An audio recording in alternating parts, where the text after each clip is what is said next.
Hi, I'm Amanda Armagas. Welcome to Essence of History. This is What is the Future for Iran? And I'm Dr. Abbasi, and it's absolute my pleasure to introduce Trita Parsi. Everybody who knows about the Middle East knows Trita, and I have been following up with him for 20 years. He's one of the agents of reason in the politics of the reason in this region, and I'm really happy to know his opinion about what is the next for Iran. As we know, there's a turmoil in Iran, and there are lots of extreme opinions are going on. Trita, if I may ask you, you have made lots of enemies by advocating for reason, for a peaceful transition. What would you say to to people who see a violent change the only way of change for Iran? Well, first of all, thank you so much for having me. And I think we first have to recognize that there's several different reasons as to why you have a significant portion of people who have now shifted to that opinion, at least in the diaspora. And I think it's very, very important to make that distinction. And the most important reason, of course, is that the direction that Iran has gone in the last couple of years has been one in which the political space has been further contracted. The political spectrum in Iran was much wider 20 years ago than it is today. So the perception that the reform project has failed is widespread. And it's part of the reason why, of course, people did not participate in the last elections. We had, I think, a participation rate of 47 or so percent, which is extremely low for Iranian standards, where it's regularly above 70%. But we have to also ask ourselves, why did that fail? Is it because reform inherently was destined to fail? Or is it because it was never destined to either succeed or fail, and it depends on the agency of the people involved, the people of Iran, as well as outside actors? My view is of the latter. And I think that numerous factors brought it about this situation, including, but not limited to, Donald Trump pulling out of the JCPOA. And I would also add, Biden not returning to the JCPOA early on was a huge blow, because the argument that the hardliners were using in the 2021 election was to essentially say that the reformists had completely failed. They had no plan B. They had put all of their eggs in the basket of believing that the United States would honor this agreement. And then when that didn't happen, they had made Iran completely vulnerable to sanctions and economic pressure. So the idea that Iran's problems could be resolved by mending fences with the United States, compromising, was in the view of a lot of Iranians proven false, because the narrative of the hardliners, which was the United States will inevitably betray this agreement, appeared to have been true. And why I think Biden's lack of return to the JCPOA is particularly important is because prior to that, the argument could be made, it's Trump. Trump is an aberration. He's not the normal state of American affairs. But then Biden comes in, and instead of actually returning to the deal as he could have done early in the presidency, he instead chose to spend the first 10, 12 weeks negotiating with Israel, Saudi Arabia, and the UAE, the three countries that completely opposed the agreement. And then we've seen what's happened afterwards. Lots of missed opportunities, lots of mistakes and wrong calculations by the Iranians as well, but we don't have a JCPOA. So instead of Trump being the aberration, it was Obama that became the aberration. He was the one who was different because he actually did go along and he did sign an agreement. And the rest of the presidents are actually following the normal path, which is at the end of the day, no willingness to find some sort of a middle ground with Iran. And this is a big problem. And I think it caused a lot of people to lose faith. And of course, there's plenty else. I mean, the repression of the hardliners, the way that they have undermined at every corner anything the reformers were trying to do is, of course, an even more important factor in many different ways. But their efforts have also been aided by the US pulling out of the JCPOA. Now, Trita, 2 points that I see very clearly here. First of all, that the radical on one side feeding to the narrative of the radical on the other side, and as well that the Iranian diaspora outside of Iran are more aggressive or less willing to negotiate than the people who live in Iran who have to pay the price. Like I hear a lot from diaspora here in the United States, just talking to the opponent is act of treason to their value, whatever that might be. But where do you see now, us here in the United States, where do you see or the Iranian diaspora, how can we truly help? And where do you see this movement, which we know is very violent right now in Iran, where do you see that developing based on all your experience in this area? Well, first, let me say, I think there's been some violence from some elements of the protesters, but I would still say that overwhelmingly, most of what I've seen has nevertheless been peaceful. They have been met with violence by the government, of course. Yes, they have. And we've seen more than 300 people killed, probably more than that. But I would say that when it comes to the question of how can we on the outside help, I think the first thing is we're not supposed to dispense our own thinking here. But let's be honest about what the Iranian people are asking for and what they're not asking for. I think it's quite clear that the protesters, at least, are asking for regime change. That is not necessarily the case back in 2009, etc. So that's a difference. We have to acknowledge that. But what I see happening from some elements in the diaspora is that they're imposing their own agendas on the protesters of Iran. I've not yet seen a single protest in Iran that is either expressing support for the JCPOA or asking for the JCPOA to be canceled. They're not even talking about it. This is not on their horizon right now.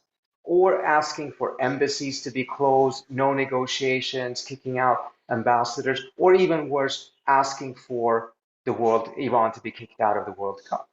Those are demands that are coming from the outside. And look, folks on the outside have their absolute right to have their own opinions about these things and of course have their own analysis of these things.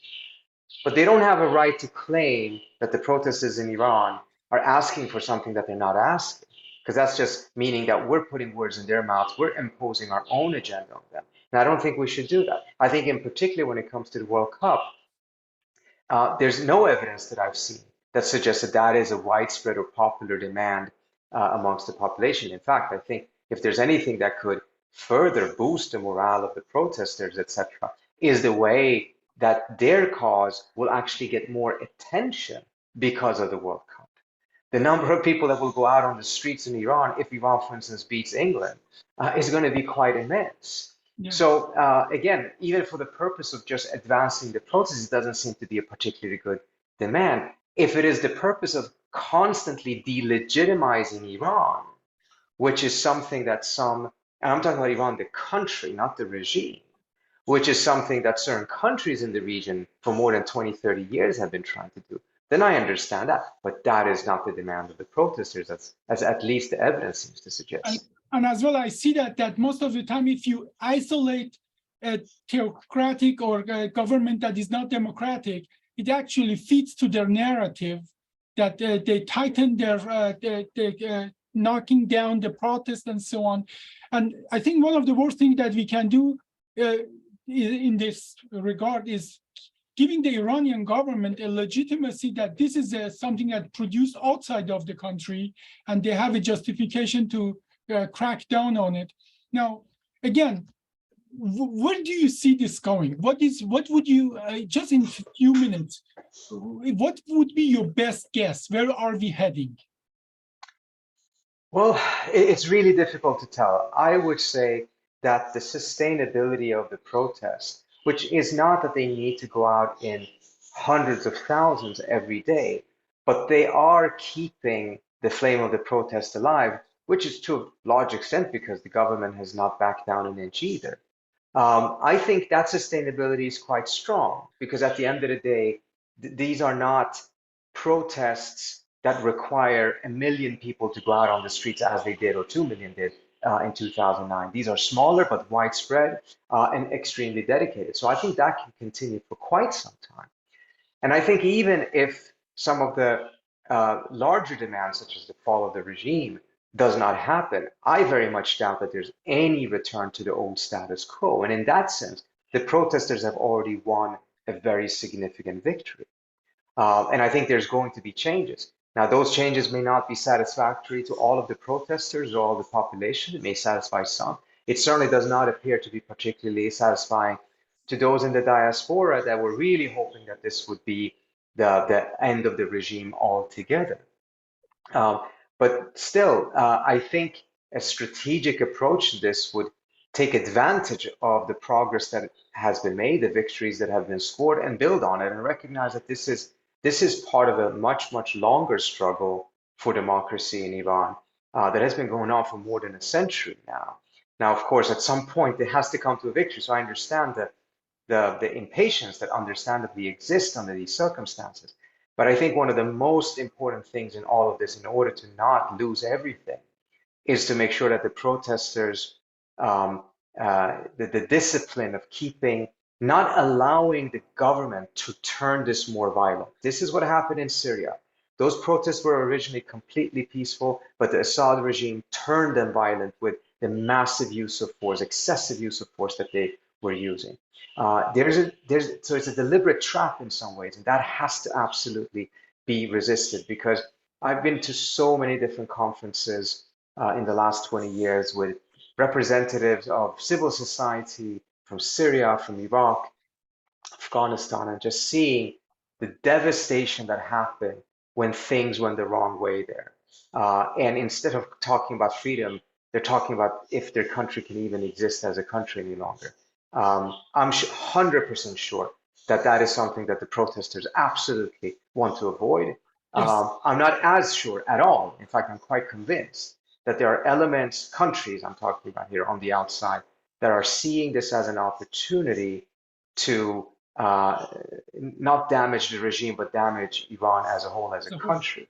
But Yes. again, we have to recognize the opening for them to take advantage of divisions inside of Iran. Ultimately, the responsibility of that is for the regime itself, because they have allowed these divisions to come to place, because they have been so repressive. They have closed the political space. They have created a situation in which other countries can take advantage of it.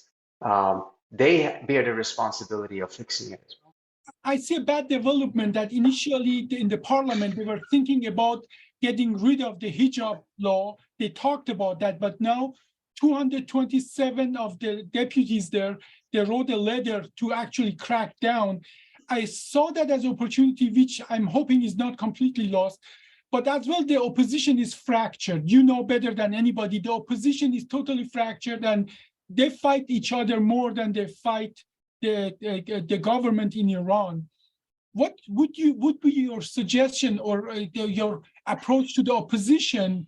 What can we do besides not yelling at each other and accusing each other of being spies for the government? What can we do to unite and help the cause? What do you think? What should we do? Well, there's much we can and must do.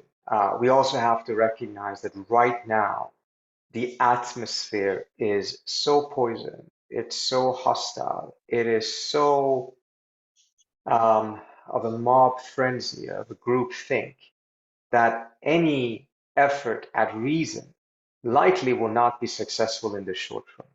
So sometimes one simply has to wait for some of these winds to blow by before there can be a more constructive dialogue. But that's going to be very necessary, because I think if, unfortunately, the protests in Iran do not manage to achieve what they're seeking to do, and we instead see much more repression and bloodshed, I think you're going to have a very difficult situation in the diaspora. We'll take it back decades in terms of the polarization, the internal infighting, the inability to actually be a constructive political force.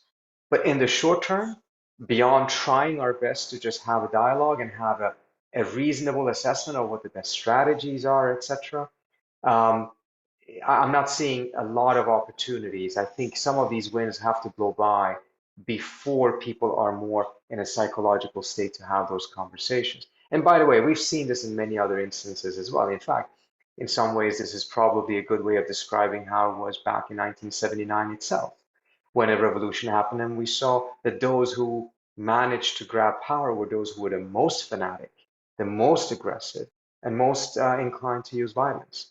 And that is a mistake that has to be repeated, that has to be avoided. Well, Trita, thank you so much for joining us. You and I, we saw one violent revolution, and we saw what aftermath of that. I truly hope that whatever comes enable us to have a peaceful transition to democracy, as you have been working for practically whole your life. It has been truly a pleasure having you here. Thank you so much for having me. And we will continue following your lead and your expertise here, and keep doing the good work you are doing. Thank you very much. Thank you so much. You too. Appreciate it. Thank you. Okay, bye-bye. Thank Bye. you. Thank you. Amanda, stay on. So this is essence of history, and we just talked to Trita Parsi. For people who don't know Trita, he has been a force of reason entire his life, trying to practically educate us about the history and very complex interaction between the elements in the Middle East, and helping us to come with a peaceful transition. Trita has been accused of anything from being a spy for the Iranian government to being a lobbyist for them. But if you have any time and look at his actual work, he's the most advocate and powerful agent of reason to bring democracy to Iran, and helping the opposition achieve their goals in a peaceful way. Not long ago, I was reading a book about First World War, actually, by Margaret Macmillan. The book is called The War That Ended the Peace. And if you read that book, you will see that before the First World War, there were three elements in place that led to disaster for humanity. One of them is that the war and violence was glorified. And the second was that people who were for peace, first of all, they were called agent of the other side. They were called coward, and practically they were pushed out of the way. And the third thing was they practically stopped believing that the peaceful solution is even possible. And from the history we know, that led to one of the most disastrous episodes in the human history, with countless death and lots of catastrophe. Amanda, as an American who is not really involved in this, I know you hear the stories about Mahsa Amini and so on. What emotion does it invoke in you when you hear about the violence that's going on there? Well, of course, it makes me sad. It makes me think, well, I know like here in the US, we kind of feel like they're doing it to themselves, or like a lot of people in the US kind of feel like people in Iran are doing it to themselves, or this and that. People say that your government is the government that you deserve. I've heard that quote before. And I think that's not true, because there are children there. There are people there that don't want to be a part of it, but they just can't leave. I mean, you know yourself, leaving isn't the easiest thing, and it's not the solution for the whole country. Yeah. Now, it is really hard at this moment, and I'm sorry to hear that Trita thought that practically this fire has to burn itself out before we can come back to reason. It has gone to such an extreme that we just have to let it run its course before we can come back to a peaceful solution. And as well, it hurts me to hear that, as Trita was saying, that this, comparing to 20 years ago, we went backward, and the solution, peaceful solution, was more an option 20 years ago than now. I, by myself, will not stop believing that the peaceful solution is still an option. But I agree with him. It is now on the Iranian government to come back to reason and give the population a way out, to create an environment that they can demand their freedom in a more peaceful way. We don't have an answer today, but it was great to hear from an expert in this area, his opinion and what the next step would be. I had this question I wanted to ask Trita, but I'm wondering what part do you think that social media plays in all of this compared to 20 years ago? Because 20 years ago, there wasn't Facebook and TikTok where you can get direct views on things or direct opinions that are so unskewed by the news. What's your opinion on that? Well, like anything else, the social media has good and bad effect. The good effect is that the information is getting out. You cannot suppress by just expelling the journalists, the news that's getting out. And that is, I think, what keeps the protest going.